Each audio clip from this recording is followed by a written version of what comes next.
মৎস্য সেক্টরের বিকাশ এবং মৎস্য চাষী এবং জেলেদের জীবন জীবিকার উন্নয়নে সরকার অত্যন্তভাবে আন্তরিক এবং এরই অংশ হিসাবে মৎস্য চাষীদেরকে কৃষক কার্ডের আওতায় আনা হবে।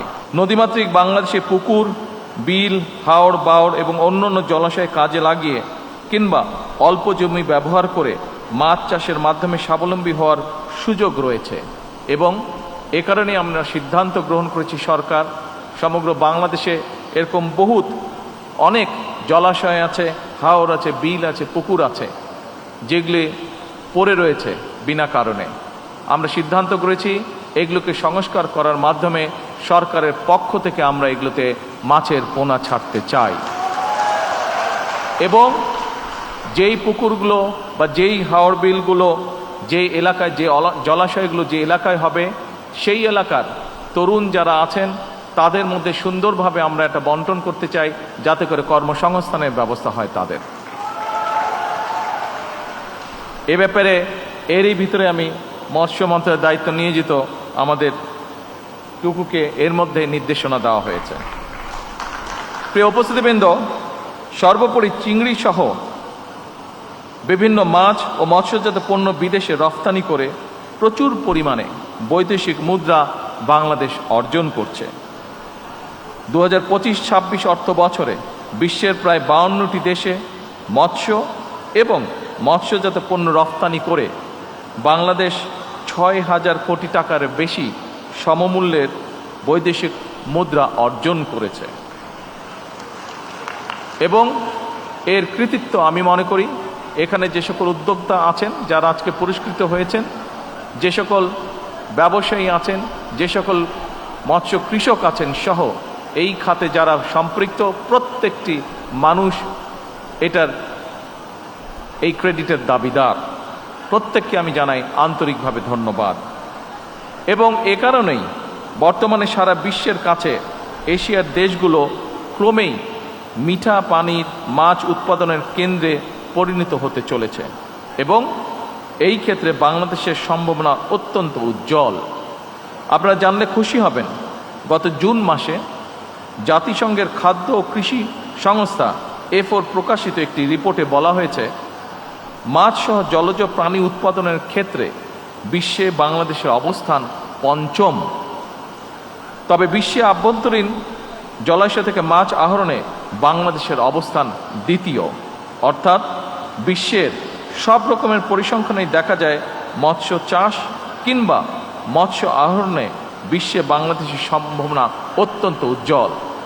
বর্তমানে এই উজ্জ্বল সম্ভাবনা থাকার ফলে আমরা যদি পরিকল্পিতভাবে পরিশ্রম করি এখান থেকে বহু মানুষের কর্মসংস্থান যেমন হবে, একই সাথে আমরা আরও অনেক বেশি পরিমাণের বৈদেশিক মুদ্রা অর্জন করতে সক্ষম হব।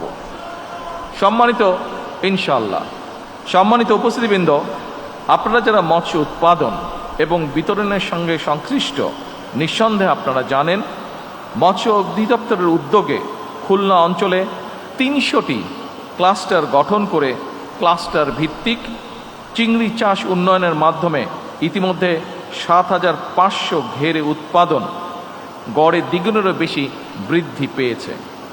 পাশাপাশি কক্সবাজার জেলার চকরিয়া উপজেলায় 7,000 একর জমিতে চিংড়ি চাষ উন্নয়নের জন্য অবকাঠামো উন্নয়ন সহ শ্রিম সিটি মাস্টার প্ল্যান প্রণয়ন করা হয়েছে। এর ভিতরে শুধু চিংড়িই নয়, বাংলাদেশের ঐতিহ্য ইলিশ মাছ উৎপাদন এবং সংরক্ষণের ব্যাপারেও সরকার গুরুত্বপূর্ণ পদক্ষেপ গ্রহণ করছে। ইলিশ শুধু জাতীয় মাছ কিংবা একটি অর্থনৈতিক সম্পত্তি নয়, এটি বাংলাদেশের GI পণ্য হিসেবেও বিশ্বে স্বীকৃত। দেশের মোট মৎস্য উৎপাদনে ইলিশের অবদান প্রায় 10%, যা দেশজ GDPর 1%-এরও বেশি। 2003-04 সালে বিএনপি সরকারের সময় Ilsha fisheries management action plan প্রণয়ন করা হয়েছিল, যার ফলে পরবর্তীতে ইলিশ মাছের উৎপাদন সমগ্র বাংলাদেশে অনেক বেশি পরিমাণে বৃদ্ধি পেয়েছে। সম্মানিত উপস্থিতিবৃন্দ, বাংলাদেশে প্রায় 14 লক্ষ নারী, বর্তমানে দেশের প্রায় 2 কোটি মানুষ প্রত্যক্ষ কিংবা পরোক্ষভাবে মৎস্য খাতের উপরে নির্ভরশীল এবং সে কারণেই এই সেক্টরকে নির্বিঘ্ন এবং নিরাপদ রাখতে সরকার বিশেষ দায়িত্ব বলে মনে করে। বর্তমান সরকার মৎস্য, পশু সম্পদ এবং জলজ খাতকে অগ্রাধিকার তালিকায় রেখেছে। কারণ আমরা যদি আমাদের আবহমান কালের ঐতিহ্য দেখি, অর্থনীতি দেখি, আমাদের দেশের বহু কোটি মানুষ এই পেশাগুলোর সাথে সম্পৃক্ত। উপস্থিতিবৃন্দ, মৎস্য সেক্টরের বিকাশ এবং মৎস্য চাষী এবং জেলেদের জীবন জীবিকার উন্নয়নে সরকার অত্যন্তভাবে আন্তরিক এবং এরই অংশ হিসাবে মৎস্য চাষীদেরকে কৃষক কার্ডের আওতায় আনা হবে এবং হয়েছে এর মধ্যে। একই সঙ্গে জেলেদের পরিচয়পত্র প্রদান ও নিবন্ধন কার্যক্রমও চলমান রয়েছে। 2026-27 অর্থ বছরের প্রথমবারের মতন সুন্দরবন এবং হাওর অঞ্চলে মৎস্য আহরণ নিষিদ্ধকালীন জেলেদের ভিজিএফের আওতায় আনা হয়েছে।